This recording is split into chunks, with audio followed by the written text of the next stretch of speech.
Hoy vas a conocer el Pazo de San Isidro.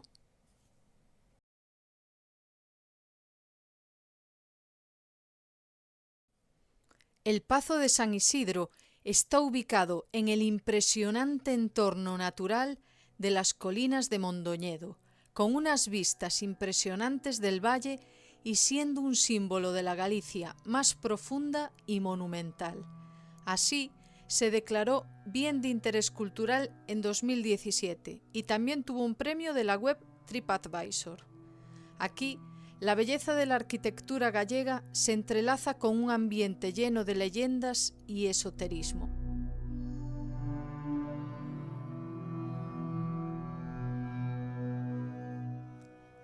Vamos a hacer un viaje por su intensa historia, desde ser un castro, pasando por Domus Romana, torre jurisdiccional, convento y finalmente pazo.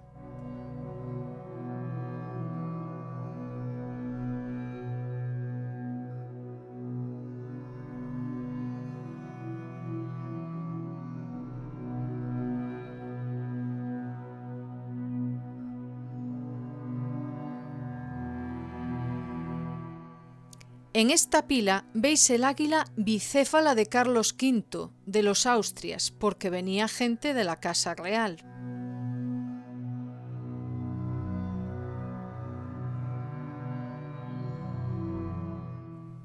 Esta es la pila para los pobres, que en realidad es más importante porque es más antigua.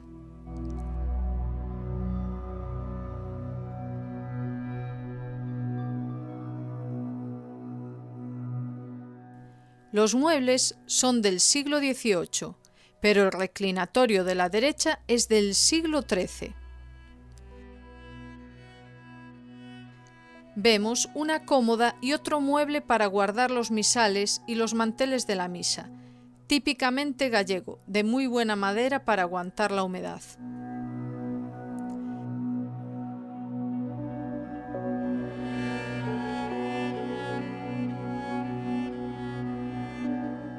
Toda la capilla constituye un osario.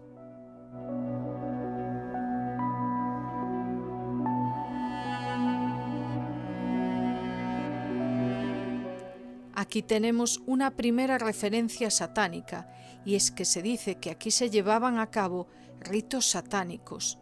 Esta cruz invertida porque la gloria nunca puede ir abajo.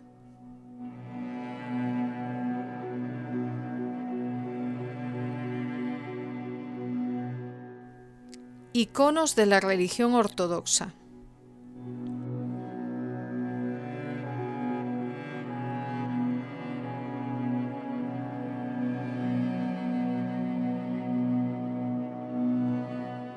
Realmente el guía es maravilloso y da tanta información que es difícil quedarse con todo. En este caso parece un pedestal funerario. Si alguien tiene más información, que la deje en comentarios. La habitación de las damas, donde se dice que habita un fantasma. Calzada tardo-romana, con un cambio de rasante para que los carros no volcaran y el agua bajara sin problema.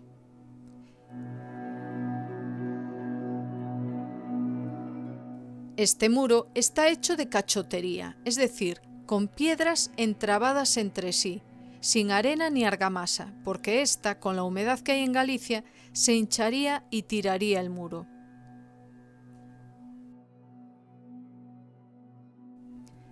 Esta sería la puerta de los pobres y la calzada romana nos lleva a la entrada principal. Voy a intentar explicar un poco el escudo que tiene su miga. En el escudo podemos ver los tres poderes fácticos que han gobernado el Pazo en toda su historia. La iglesia, con la cruz que veis arriba, pues Mondoñedo es ciudad episcopal y el Pazo llegó a ser convento de las concepcionistas.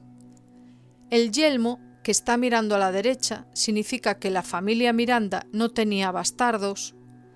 También veis que la M de Miranda tiene encima una corona, porque estaban entroncados con una princesa inglesa que se llamaba Emilia Plantagenet Tudor. Así, los Miranda, además de nobles, son de la realeza.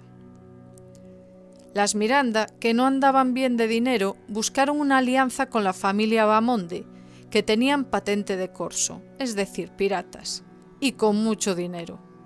Por eso podéis ver 7 peces alrededor de la M, son de los Bahamonde, simbolizan la riqueza que tenían proveniente de los 7 mares, y por si fuera poco, también tenían 7 estirpes de varón, que no abundaban pues los hombres marchaban a la guerra o se hacían curas, y el fauno que marca que esto es un castro celta y la fuerza de la tierra. Los adornos laterales, que son como helechos, podrían ser marcas del cantero. Y debajo vemos las columnas de Plus Ultra, las columnas de Hércules, el final del mundo conocido que España había traspasado y aún están en el escudo de España, y significa que aquí había jurisdicción civil y criminal en nombre del rey. Y es el único pazo que las tiene, por eso tiene la piedra de cortar cabezas que después veremos, donde se realizaban los martirios. Entre las columnas está la prevela donde se explica la historia de la princesa inglesa, de la que no se menciona el nombre porque era protestante y el que lo escribió era cristiano. Esta estancia es la cisterna, y aquí vemos una fuente gallega de 2 cuerpos. Los romanos bebían agua del cielo porque pensaban que los acuíferos podían estar envenenados. Una vez que se pacifica Galicia, las 2 fuentes se unifican en una y sirven para llenar las termas o baños, como este que señala con el pie el guía, de la época imperial romana. Todos los baños que había en el Pazo en el siglo XVI se convierten en un aljibe para aprovechar el agua para la agricultura.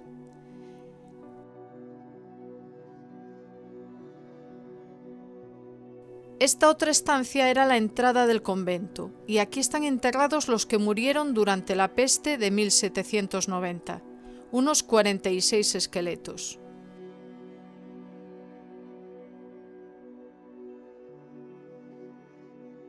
En esa ventanita dejaban a los niños de la casa cuna, niños huérfanos. En esta otra habitación vemos la jerarquía de los ángeles protectores de los niños.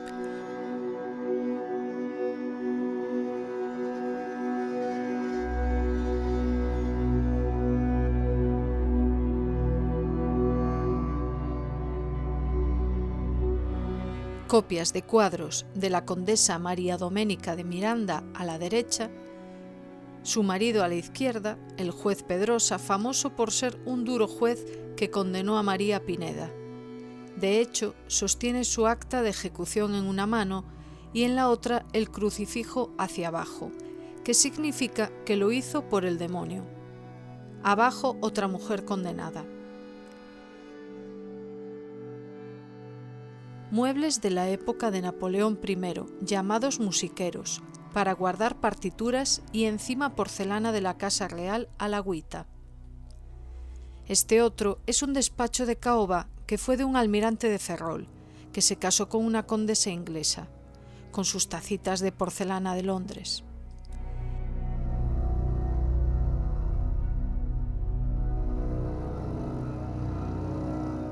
Esto de la época de Carlos IV en tierra de pipa. 2 platos de porcelana de Sèvres francesa y un retrato de un zar ruso. Unas piezas de sargadelos, una esparraguera y un molde chino de gran valor, porque estaban hechas con polvo de lapislázuli.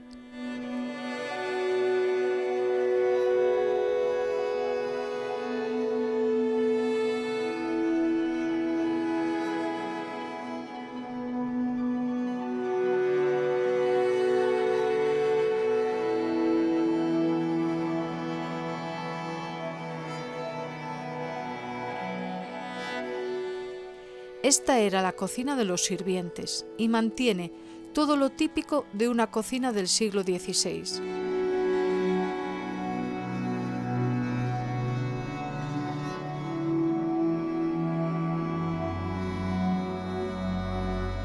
El horno para el pan, y en el suelo, donde señala el guía, había un agujero donde se echaba la ceniza y despojos, a los que se sumaba sosa cáustica y se hacía jabón con romero.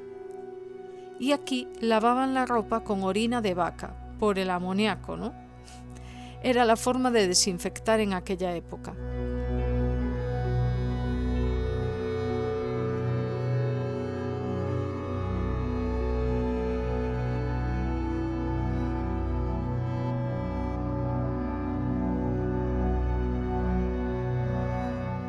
La mesa es inglesa, de caoba, de 1800, y donde tomaban las gachas los campesinos son de 1700.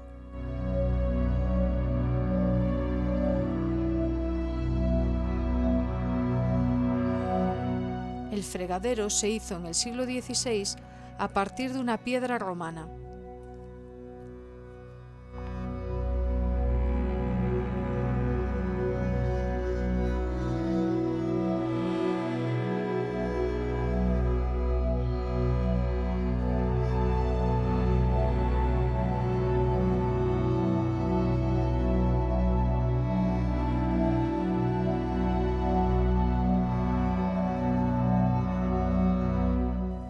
Este mueble de los Montenegro con leones y águilas que simbolizaban el poder. La silla es del taller de Chippendale, cuando aún no era famoso. Porcelanas de Nápoles de la época de Carlos IV con su sello debajo. El mueble de madreperla y marquetería de 1800. Esto es una sobrepuerta, era como se decoraban las paredes, pues antes de pertenecer a la nobleza fue una fortificación militar y por eso era todo muy austero. Después veremos que el salón de baile era donde entrenaban los soldados. Por aquí se sube a la Torre del Polvorín, porque la pólvora siempre estaba arriba para evitar que se humedeciera y se estropeara.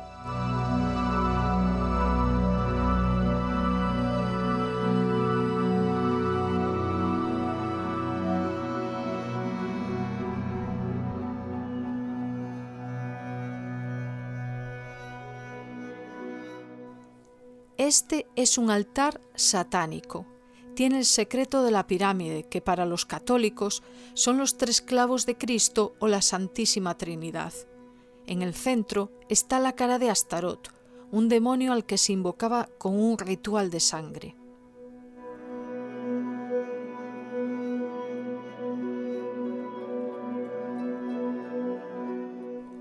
Estamos en el patio, realizado por Ibáñez Pacheco, el arquitecto cántabro más importante del siglo XVI, que también diseñó el claustro de la Catedral de Mondoñedo, y por lo que al Pazo se le da el bien de interés cultural de primera categoría, además de que es posible que fuera una necrópolis romana.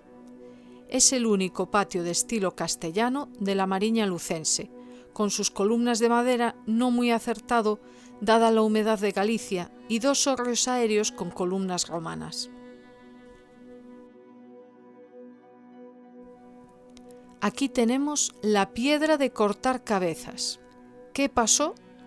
Cuando llegó Napoleón, prohibió matar a la gente en casa y había que hacerlo con prisión provincial, juicio y ejecución en plaza pública, con lo que quita el poder a los señores feudales.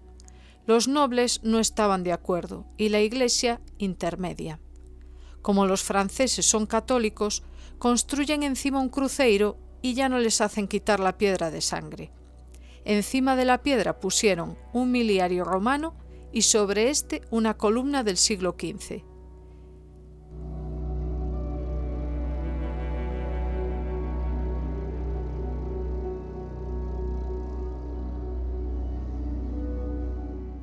Y este sería el recogedor de cabezas que estaba pegado a la otra piedra.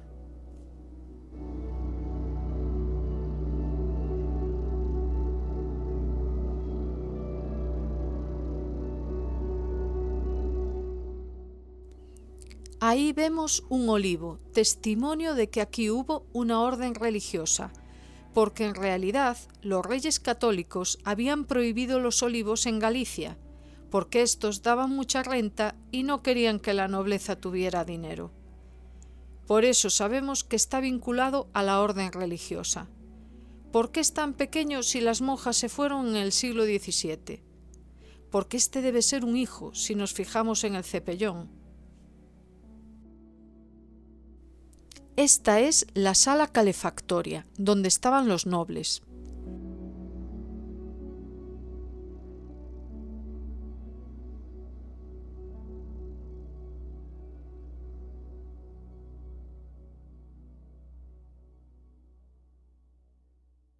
Encima del piano vemos un bolso miniatura de Nápoles, que perteneció a la reina María Luisa de Parma, esposa de Carlos IV. Algunas ofrendas, como este espejo de bolso de la reina María Victoria y el rey Alfonso XIII, drogas y fórmulas sanitarias, una caja para los polvos de arroz y una aguja de sombrero. Vemos algunas fotos como un caballero de la Orden de Malta y unos biscuits de Francia, alguno con la figura de María Antonieta.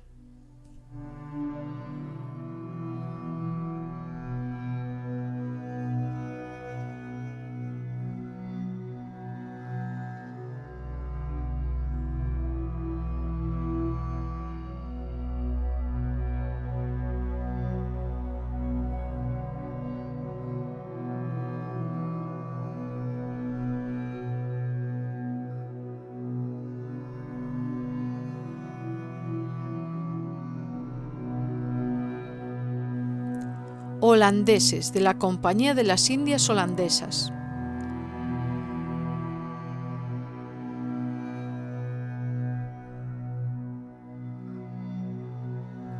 Huevos de avestruz pintados con la cabeza del fauno, porcelanas rusas de esponsales,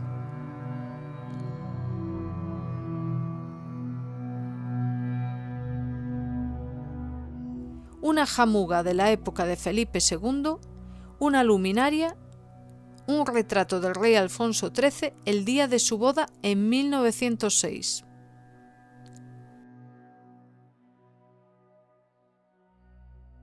En esta mesa de finales del siglo XVIII, con dos taburetes del siglo XVII, tenemos unas legumbreras inglesas del siglo XVIII, una sopera del mismo juego, un plato de la Compañía de Yelf y otro plato hecho con polvo de amatista. Y este más pequeño es una bombonera bávara.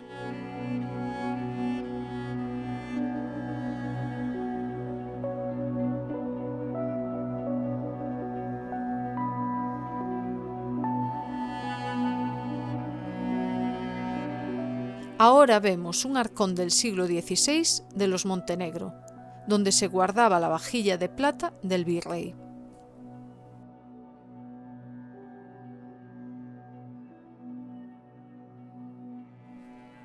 Esto es un limosnero que sacaban las monjas afuera y donde ponían las cosas de los campesinos, como patos, magdalenas, etc.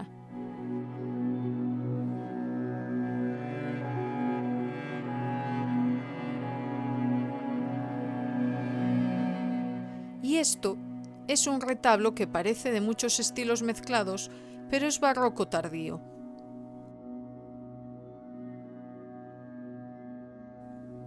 Y pasamos al Salón del Trono, donde se celebraban los juicios y anteriormente fue sala de armas. Vemos el único baldaquino pétreo romano completo que marcaba lo que eran los baños imperiales. Y el techo es el mejor conservado de Lugo del siglo XVI, con sistema de tijeras.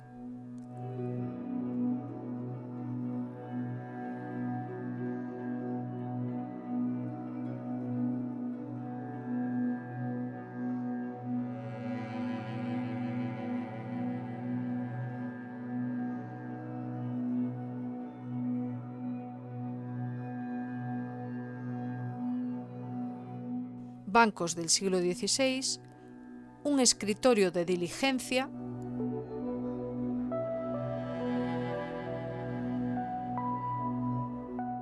porcelanas japonesas y las cadenas de los presos.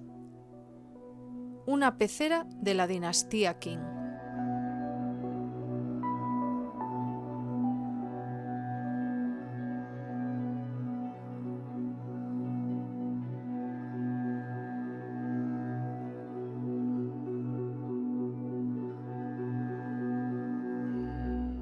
Este es un retrato de la marquesa de Deliana, una dama de la Casa de Orozco, de la época de Carlos II.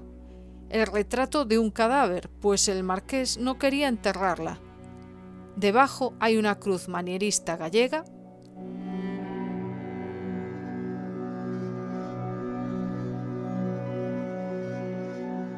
En la esquina vemos una mesa de mármol para hacer las masas frías.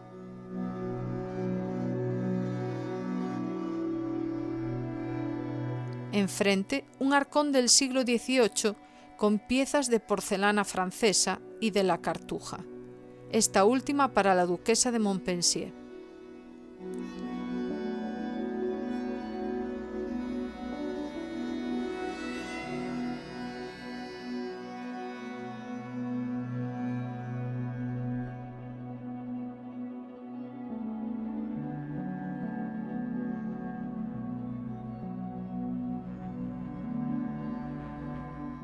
Y este es un mueble del siglo XVIII con Cervantes, los genios de su imaginación, y una escena de Don Quijote hablando y todo el mundo admirándolo, excepto Dulcinea que lo ignora. Es un mueble de desamor. Sobre este otro mueble vemos una sombrilla y porcelana japonesa hecha con cáscara de huevo.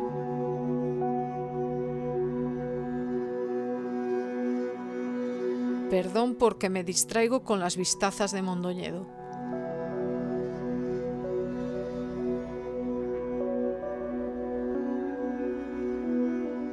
Tuve la suerte de que me dejara tocar la porcelana y realmente no pesa nada, es como papel.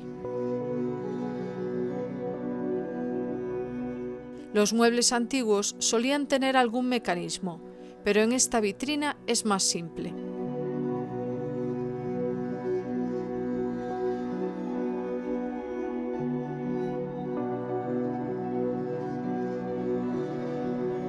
Este es un retrato de Santo Domingo de Guzmán, del siglo XVIII. Este es un cañón de juguete, disparaba bolitas de plomo, pero con muy poco alcance. Y este es un fusil de quintas, de la época carlista que salió de una tumba. Ahora pasamos al comedor de los condes de Miranda. Este es un repostero de la Orden de Malta hecho en seda de Valencia, con doble valor que una normal. Dentro de este mueble hay otro miliario romano.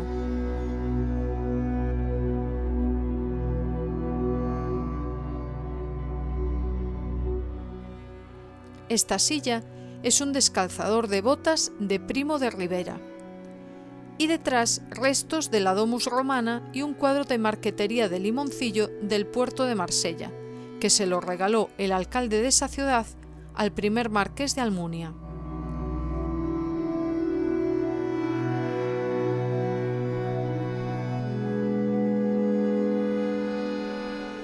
Encima de la mesa vemos restos de enterramiento romanos, otra pecera del siglo XVIII y unos jarrones Cormandel hechos con la técnica de cloisonné y el sistema de mallazo, es decir, una gota de esmalte en cada malla, un trabajo de chinos.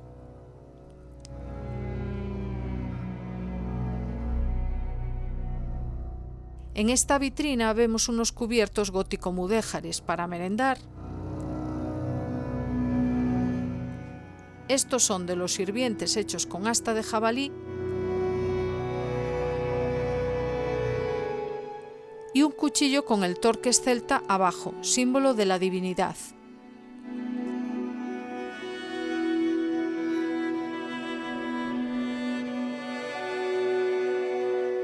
Y esta es una cruz rumana para hacer exorcismos.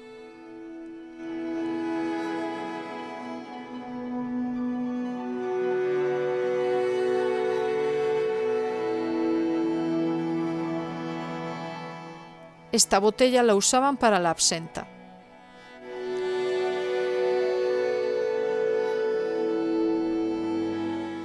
Y esta es porcelana japonesa. Se puede ver una figura al trasluz.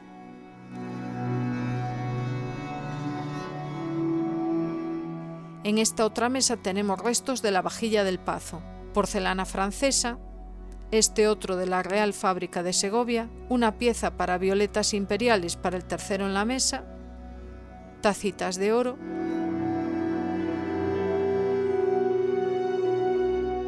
estas son de Dresde antes del bombardeo en la Segunda Guerra Mundial, y estas son de la Casa Real inglesa con sus sellos, y esta pieza tan llamativa es Capodimonte de Nápoles, una sopera del siglo XVIII. Se llama sopera de aparato o de hombre, quiere decir que eras tan rico que tenías sirvientes hombre, que podían cargar con todo. A las mujeres les pagaban menos. Estas piezas que señala el guía son cantonesas. La figura es francesa y el siguiente es un cuenco de jengibre chino del siglo XVIII y otra pecera china de la dinastía Qing.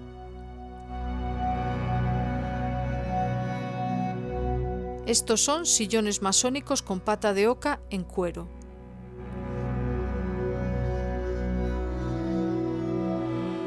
En esta mesita un juego de té de los años 20 del siglo pasado, con sellos de Macao.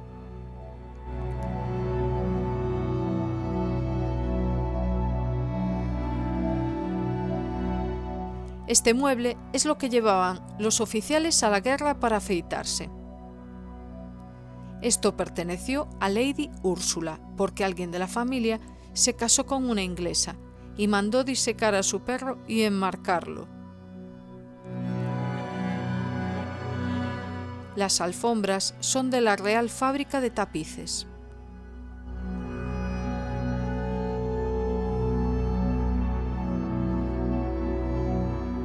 Una foto de uno de los ajusticiados aquí.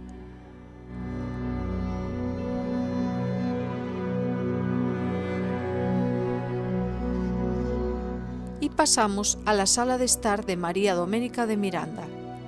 En la repisa de la chimenea blasonada tiene una chocolatera de plata, unos pebeteros para evitar olores, un tapiz de caza, muñecas francesas con pelo humano.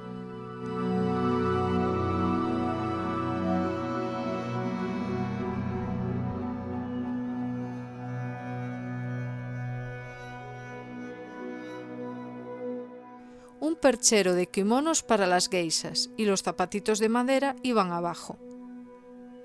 Encima de la mesa está la rueca de hilar de la condesa.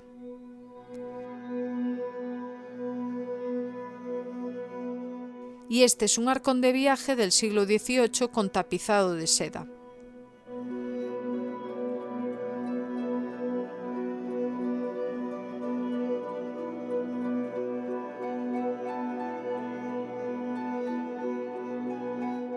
Esta es una cama del último administrador que hubo aquí con sus juguetes. Un coche de bomberos, un muñeco de ventrílocuo y una muñeca napolitana.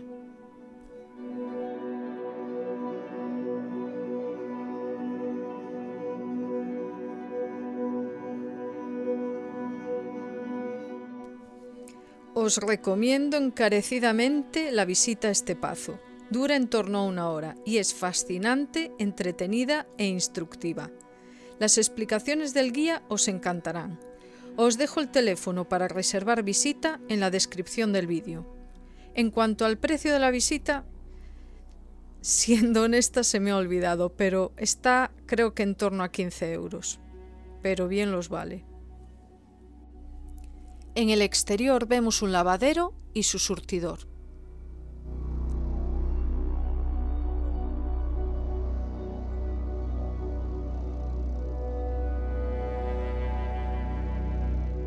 Aquí murió de hambre el esclavo negro Cairo, que trajeron de Guinea y al que sometieron a pruebas vejatorias por no creer ni que fuera humano.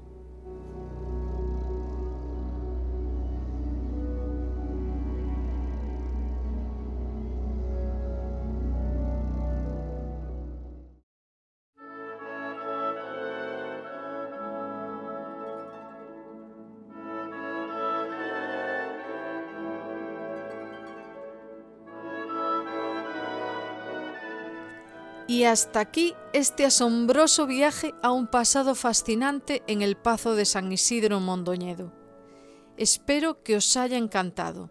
Si ha sido así, por favor, regaladme un like, suscribiros, que es gratis y me ayuda a seguir creando contenido, y compartid para que llegue a más gente.